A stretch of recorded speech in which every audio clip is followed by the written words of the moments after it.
All right, peeps. Coming to you today on the interwebs, on whatever social media platform you're seeing this, and asking for your help.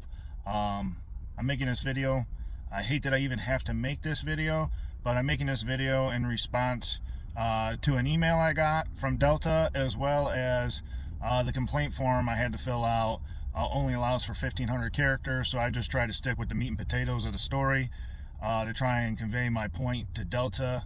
However, with that being said, there's a lot of filler. There's a lot of little extra things that happen that I feel just need to be incorporated with, as well as explained with some of the bigger stuff that happened. So I'm going to try and keep this short and sweet as well too. So if I'm just kind of rapid firing, I'm just going to kind of go in chronological order of the way things went down and how it was handled or mishandled by Delta. And I know there's a lot of people out there I've told over the years, I've praised Delta and the Delta credit card and the points you can get and all that stuff. At this point in time, I'm going to tell you to pause on that. At this point in time, I don't understand brand loyalty anymore. Sticking with it and sticking with the company even after they continue to mistreat employees as well as customers. So with that being said, ended up booking a trip down to Tulum, Mexico. Booked it through the app. I've learned over the past year after my accident, I've learned some tricks to be able to get myself through the airport because of the condition that I have, or the condition that I'm in at this point in time. So I immediately ask for wheelchair assistance in the Delta app after I book my trip. Like, the very next thing I do after I confirm everything is I go right into the amenities on the Delta app, click on the wheelchair assistance, ask for help. Now, when you immediately arrive at the airport, obviously they don't know who you are and what you got going on. So we know where to go, we know what door to go in, and we know where the wheelchair stand is. So we walked in, went right up to the wheelchair stand and let them know, hey, we need wheelchair assistance. We walked in the doors about 7 o'clock, told her that we needed the wheelchair assistance. And by the time everything was, the conversation happened and she explained we'd have somebody come in and we sat down, I checked my watch, 7:05. Our plane doesn't start boarding until 7:50. Our flight's at 8:30 in the morning. So we sit there for a few minutes and the line starts to pile up. People start showing up. Some of them are actually on the same flight we was on. So we wait, and wifey walks down to another wheelchair stand just to make sure that, like, we're not having gas, we're not having smoke blowing up our ass. So she walks down and was like, hey, we need a wheelchair, blah blah blah. And they're like, oh, there's a little bit of a line right now. She goes, okay, I think we're on the list. So they check the list. She said, yeah, you're third down on the list. So wifey comes back like, yeah, there's a list. There's people down there waiting too. So as time starts to go on, it gets further and further and closer to our when they start boarding the airplane. This mother and daughter, I'm assuming mother and daughter duo, walk in, and she asked the same woman who told us there's a line waiting, or a line to get a wheelchair, that the wheelchairs were available down there. So she walks down, gets a wheelchair, and comes back with a wheelchair. So I'm like, hold up, how are they getting a wheelchair? And she goes, we have wheelchairs available, we just don't have any people to push you. So we decide, okay, fine, we need to load myself into a wheelchair, load our luggage into the wheelchair. Now, I don't know if you guys know this or not, but the wheelchairs at the airport are brake engaged. So if they're just resting, the brakes are engaged. You have to squeeze a bar like the self-propel on a lawnmower. You have to squeeze that in order to push the wheelchair. Now, for personal reasons, I don't check bags. I carry them on so I don't have to deal with the whole hassle and headache of dealing with the baggage claim and the carousel and all that afterwards. So personally, I don't ever do that. So we decide to load up on the wheelchair, load up my bag on a wheelchair, and wifey's pushing me through security while also dragging her luggage with her. We get to security. Unfortunately, I understand with my AFOs and my hand crutches and all that shit that it takes extra time in order for me to get through security. I understand it. It's something it's a headache that I've learned to deal with, unfortunately, with dealing with airport security. The ignorance of some of the people with the issue that I have and how I need to stand and all kinds of other stuff, that's a whole another entire story that I can attack the TSA on, but I'm sticking with Delta right now and calling them out on their BS. So, while sitting there, wifey has already made it through security at this point. She's waiting. I'm sitting here surrounded by probably 8 to 10 dudes, 2 females. And I keep hearing them yell over and over again, we need a male agent for a pat down. We need a male agent for a check. We need a male agent to perform this. I keep hearing this, and I'm confused as to why all these male agents are standing around me and not one of them can do the search, the pat down, and the swab and everything that needs to happen. So I'm sitting there for 10 minutes before I even get helped. Finally make it through security. Obviously, we're running late at this point because it wasn't until 7:50 that we decided we aren't getting any help with the wheelchair assistance. We need to do this on our own. So plane started boarding at 7:50, so 45 minutes plus-ish of waiting to get help, and we didn't get it. Finally make it through security. Now, there's no elevator right through security, so wifey has to take us around to the other side of the platform there to get an elevator ride down to the main concourse, just for her to haul ass, and I have to commend my wife. She ran her ass off for 10 minutes straight from security checkpoint all the way to the gate, dodging people, pushing a wheelchair with one hand, gripping it with one hand, pushing with one hand, dragging suitcase behind her in the other hand. Now, the unfortunate part of that is at one point in time, her hand did slip off of the bar, which immediately caused the brakes to engage, which caused me to almost flip out of the wheelchair. Unfortunately, with that slamming to a halt, my wife then ran gut first into the bar, which then I, verbally heard her when she ran into it. She immediately shakes it off and gets back into running, knowing that we have to hurry up and get to the gate. So we come round in the corner. They have just shut the doors, and I'm like, okay, we just made it. Plane's still there. It's at the jetway. And the woman's like, nope, sorry, the doors are closed. You can't go in. And I'm like, we're literally like right here. We just got here. We need to get in. The plane's sitting right there. And she goes, if you would have made it here sooner. Look like an epileptic Holy Ghost. I was trying to jump up out the chair because when that woman said that to me, it just rubbed me in such the wrong way. If you would have got here sooner. So I immediately looked at her and said, it's your guys' fault that we didn't make it to the gate in time. It's your guys' fault that we didn't get here prior to the plane boarding. We waited for over 45 minutes for wheelchair assistance and never got it. So we start going back and forth, and she's like, well, if we did it for you, we'd have to do it for everybody else, and this, that, and the other, blah, blah, blah. Now, I get what she's saying. At the end of the day, I am not asking for special treatment. I am not asking for anything different than anybody else. But when your company is at fault for not getting us to where we need to be on time because of wheelchair assistance that has already been established and needed help with and has been asked for, and you're telling me I should get here sooner. So after going back and forth a couple minutes, Michael in a red jacket, who he made sure to let us know that it's Michael in a red jacket. I didn't understand why the emphasis on the red jacket. That comes into play later on. So Michael in a red jacket did a good job of defusing the situation. He actually had the woman leave the area, which instantly made me feel better because that's not how you talk to people. So Michael in a red jacket diffused it, got us lined up on another flight down to Mexico, into Cancun instead of Tulum, which I guess I'm thankful that it was the same country. So we are now being delayed 2 hours later on arrival, and I have a 2-hour drive ahead of us now. So the cab ride I had already lined up for a half an hour cab ride from Tulum to the resort. I now have to rent a car in order to drive 2 hours because who's going to pay a cab fare for a 2-hour drive, right? So they get us a flight into Cancun. We end up having to go to a different gate. Now, Michael in the red jacket made sure that somebody was there to assist us and take us to the new gate. Now, the crazy part about this is once we got through security, the amount of wheelchair assistant people that I saw walking around looking for something to do, not helping or assisting anybody. And honestly, after Michael called for assistance for us, we had 2 people show up, and they were, I'm not going to say they were arguing, but they were debating who was actually going to help me, who was going to assist me. Like, they were looking for something to do.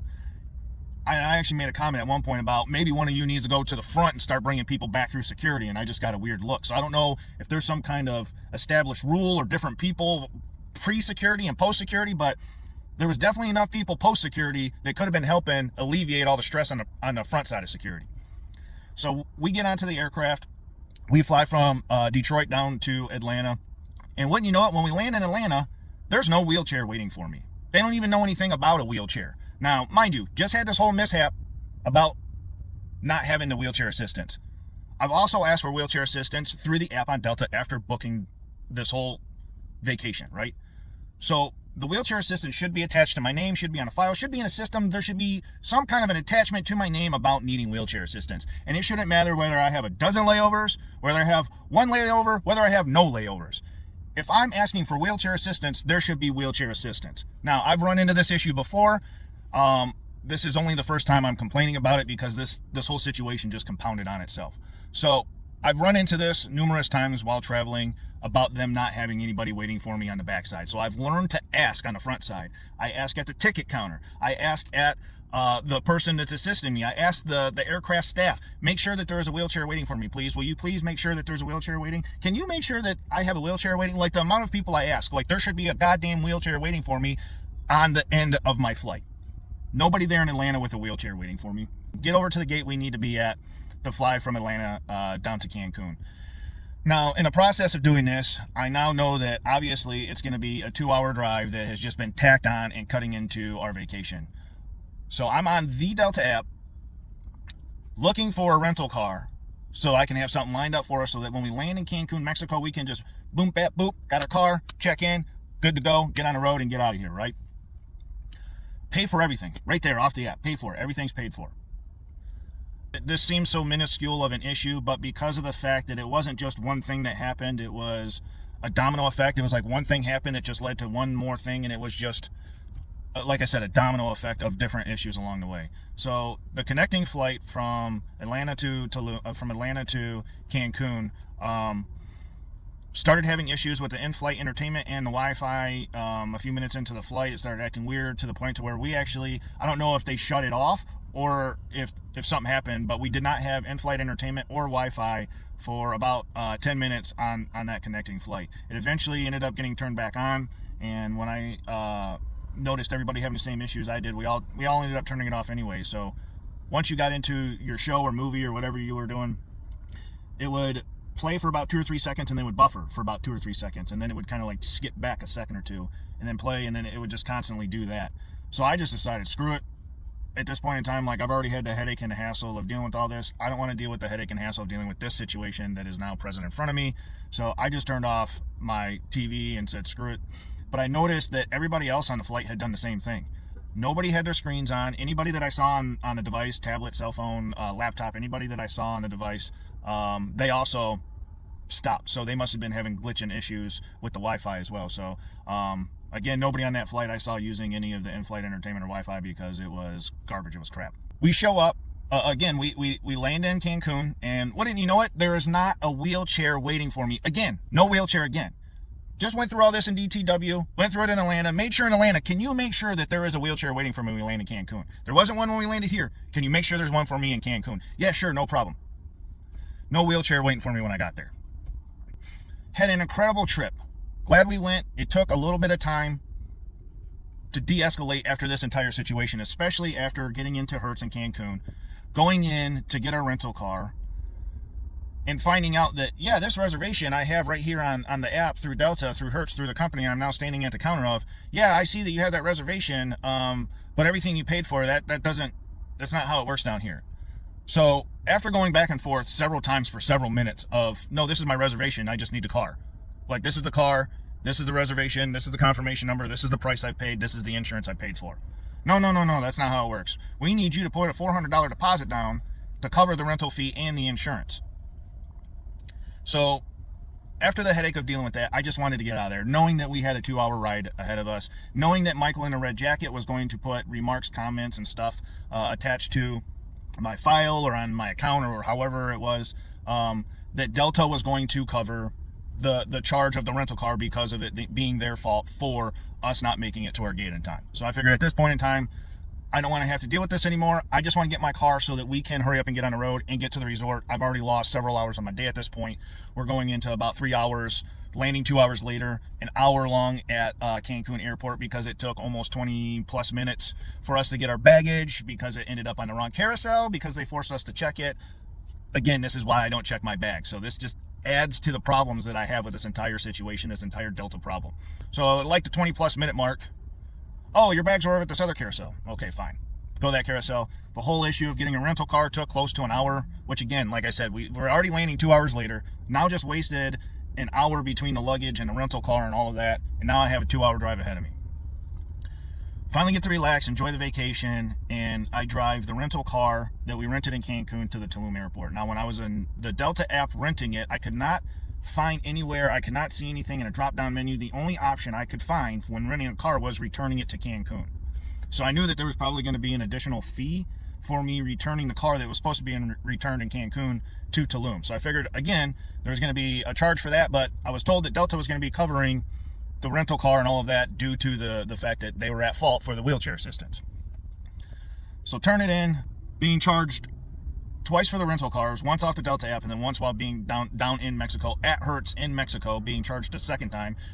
Now, there should have been a deposit coming back to me Even with the one-way charge and everything, I should have been getting about $65 coming back to me in my deposit. They then tried charging me my deposit. Instead of returning it to me, they tried charging it to me. So I still have yet to see that end of that transaction to go through. Part of why I regretted wanting to make this video is because I was trying to do this the correct way, the correct channels, the correct avenues, and deal with Delta directly. But obviously that's proven to be a moot point at this point in time, because of the response email I got, and the way this whole situation has unfolded. So anyways, get to Tulum Airport, beautiful airport, get wheelchair assistance. Like right when I walk in the door, I said something to dude. He's like, yeah, no problem, I got you. They hooked me up with a wheelchair. Tulum Airport, beautiful, gorgeous. They take very good care of it, nice and clean. People are friendly, plenty of help with wheelchairs and assistance. Fly from Tulum to Atlanta, and wouldn't you know it, when we land in Atlanta, there is no wheelchair assistance waiting for me. Now again, I asked to make sure that somebody on that end would be waiting. I double checked my app when we were sitting and waiting at the airport to make sure that yes, I do in fact have wheelchair assistance clicked on, asked for, throughout this entire process, right? So no wheelchair waiting for me again when I land in Atlanta. They get us from the gate, from the jetway to the gate. And while we're sitting there, they have an issue with the aircraft that's at the jetway that we have a later flight at. So they make an announcement that, hey, you guys are now going to have to go to a new gate to get a new plane because this plane's down. So we just sit there because we had a 4-hour layover. So we're just sitting there. So the woman comes over, very nice, goes, hey, just want to make sure you heard the announcement. Yeah, we heard the announcement. Our flight's not till later. She goes, oh, well, this gate's still not going to be used because this aircraft is down. We don't know when it's going to be back up. So wifey decided instead of waiting for somebody to come give us assistance, she would just push us down to the gate we went to. Now, in the process of being here at this 4-hour layover in Atlanta, the amount of canceled flights, delayed flights, and gate changes that we heard over this 4-hour layover was absolutely ridiculous. I've never seen or heard of that many cancellations, delays, and gate changes before. I mean, it was like a fucking comedy movie with people running back and forth from one end of the airport to the other, back again, and then hearing the announcements and all that shit, just to find out that our flight was delayed, which pushed us back even further to getting into Detroit, which caused a whole other issue. Once the plane was finally there for us to be able to utilize, the crew that would have been working our aircraft could not work that aircraft. They were on too many hours. So we now had to wait for another crew. So we had a delayed plane. Now we're delayed waiting for the crew to show up to work our plane. Now, getting the wheelchair assistance down in jetway and being one of the first people to get onto the aircraft, I'm immediately smacked in the face with a pungent urine smell. I mean, it reeked bad. I mean, it slapped you in the face bad. Like, it smelled like they had deodorized the plane with urine. So I was like, oh man, I said something to the flight crew. They made a comment back to me, and wifey and I could sit and watch as each individual person came onto the aircraft. The face that every single one of them made, that stank face, and comments that they would then make to the flight crew. So everybody smelled it. Everybody knew it was present. Everybody knew that pungent urine smell. It wasn't no mistaking it. There was no getting around it.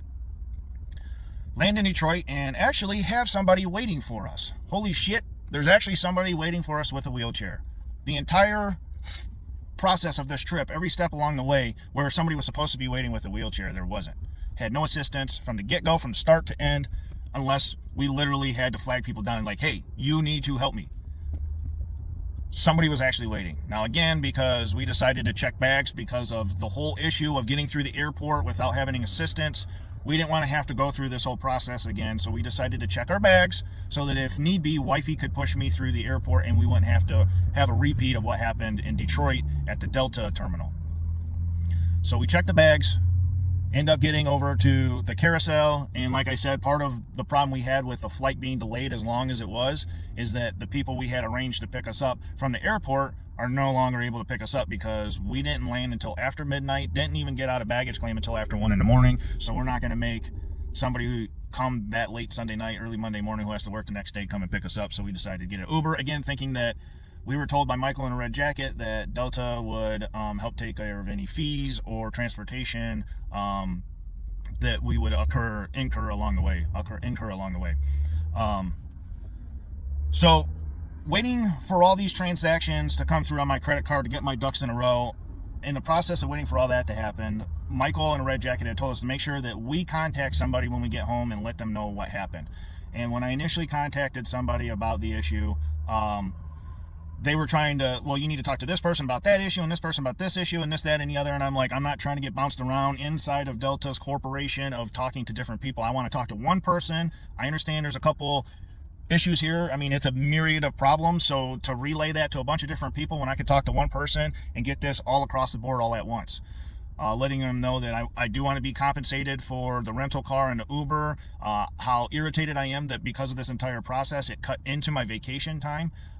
So again, waiting to get all my ducks in a row, I contact Delta, reach out to somebody who, a very nice lady, who took care of everything that I was asking for. She put it all in one file, put it into to the disability people at Delta there, and told me also in the process, so Michael in a red jacket, make sure you contact Delta when you get home and let them know about this. They'll compensate you for it.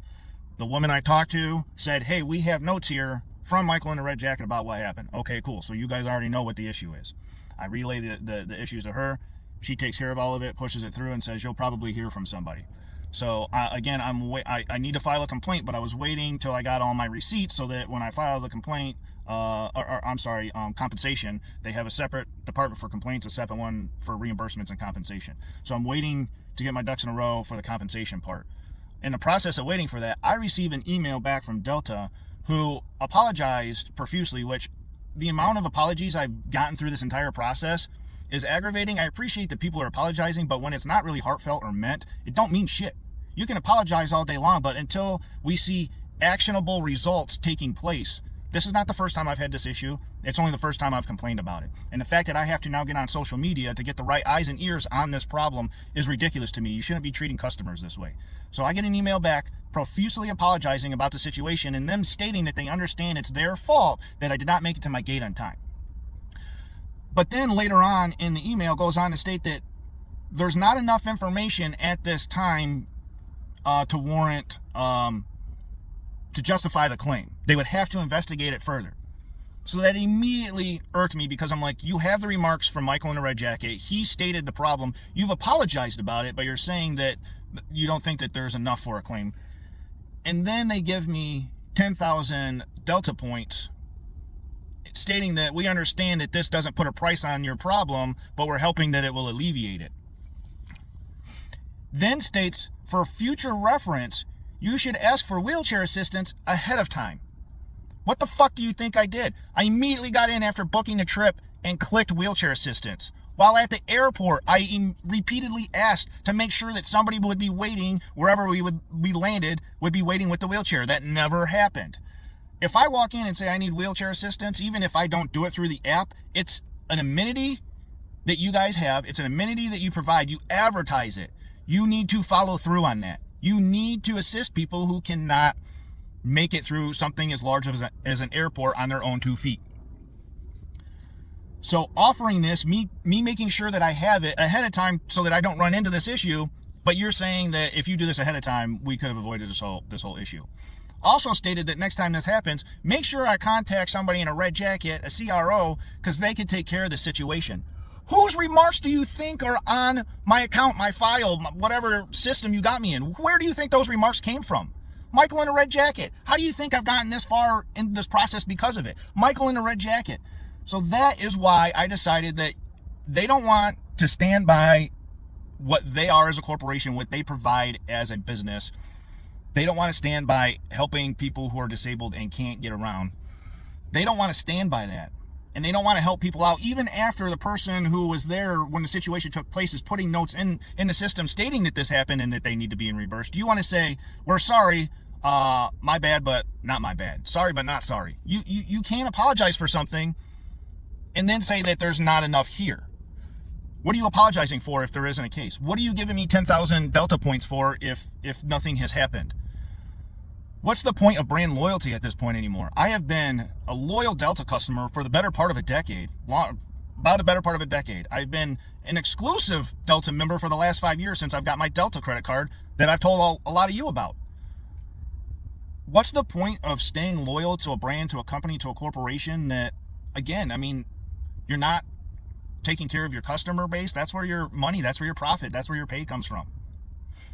I mean, Delta's been in hot water recently with some of the issues that they've had with employees and remarks that have been coming out with some of these current affairs. So I'd hate to see when this blackout turns its gaze onto a corporation like Delta, when we know that the airline industry is something that can be made or broke easily. We hear about how these corporations are on the verge of bankrupt repeatedly.